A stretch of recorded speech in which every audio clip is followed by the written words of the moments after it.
To the Nationals leader, David Littleproud, he's speaking about supermarkets. And I believe in the markets. I believe the only time government should interfere in a marketplace is when there is undue market power and influence, and they are using that. And I believe the evidence is there now, clear as day, that these supermarkets have been using that power, not just in the fear and intimidation on farmers, but also on consumers in gouging. So I believe that's the only time you should interfere. And I think divestiture powers, as I said, is a deterrent. It's not saying that we're going to walk in and we're going to force them to sell. They'll only have to do that if they do the wrong thing. And I put the challenge to the two CEOs. If you are as pure as the driven snow, as you claim to be, then why wouldn't you help us draw up this architecture? Because if you're doing the right thing, they'll never be used. So they seem to have an aversion to it.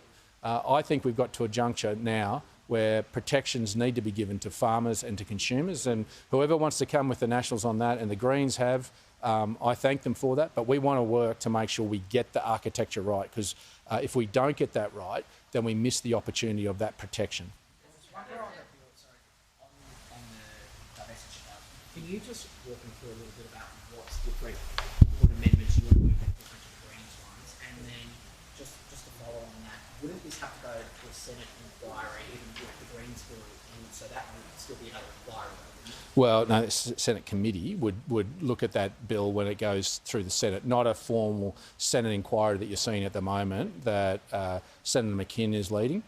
So the divestiture power bill that's currently been put together by the Greens is broader than just supermarkets. And while there is merit in that, and we support much of that, there is some real granular issues that need to be addressed with supermarket power and market dominance. And that's around making sure that architecture that's already there with the grocery code of conduct that isn't mandatory at the moment, should be mandatory, but then also making sure that the dairy codes of conduct and the horticultural code of conduct that need to be incorporated this and become schedules of it, because then you have protection all the way through the supply chain.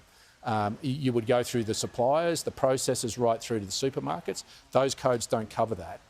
You also need to look at where we have that real issue around land banking, and also about making sure that there is an independent arbiter that is cheap and easy for farmers to use. At the moment, the effects test, which is legislation the Nationals put in, got in place, it would cost a farmer close to about $20 million to take on a supermarket at court to try and get some compensation for the way that they've been treated. That's not a fair way for a small family farm to be able to deal with big multinationals like Coles and Woolworths. So